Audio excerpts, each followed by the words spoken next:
ശബരിമലയിൽ അനധികൃത നെയ് വിൽപ്പന നടത്തിയ കീഴ്ശാന്തി ദേവസ്വം വിജിലൻസിന്റെ പിടിയിലായി. ചെറായി സ്വദേശി മനോജിന്റെ പക്കൽ നിന്നും 14,565 രൂപ കണ്ടെത്തിയിട്ടുമുണ്ട്. അതിനാൽ സാധാരണ ഇങ്ങനെ ഒരു സംഭവം നമ്മൾ കേട്ടിട്ടില്ല. ഇതെന്താണ്? നെയ് വിൽപ്പന അനധികൃതമായി കീഴ്ശാന്തി നടത്തിയത് എങ്ങനെയാണ്? അഭിഷേകം കഴിഞ്ഞുള്ള നെയ് ഈ വഴിപാട് നടത്തിയിട്ടുള്ള ആളുകൾക്ക് നൽകാൻ വേണ്ടി പ്രത്യേകമായ ഒരു കൗണ്ടർ ശബരിമല സന്നിധാനത്ത് പ്രവർത്തിക്കുന്നുണ്ട്. പടിഞ്ഞാറെ നടയിലാണ് ഈ എക്സ്ചേഞ്ച് കൗണ്ടർ പ്രവർത്തിക്കുന്നത്. ഈ മാസം 10-ാം തീയതിയാണ് ചെറായി സ്വദേശിയായിട്ടുള്ള മനോജ് PC എന്ന ആൾ ശബരിമല വിഷു ഉത്സവകാലത്തോട് അനുബന്ധിച്ചുള്ള ഒരുക്കങ്ങൾക്കായി ശബരിമലയിൽ നിയമിതനായത്.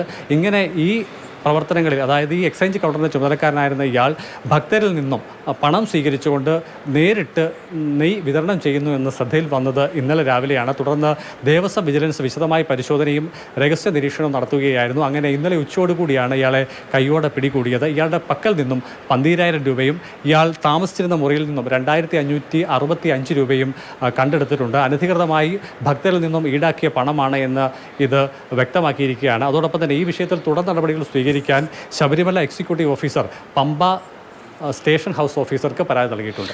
ശരി, CK അഭിലാലാണ് ശബരിമലയിലെ ഈ വാർത്തയുടെയും വിവരങ്ങൾ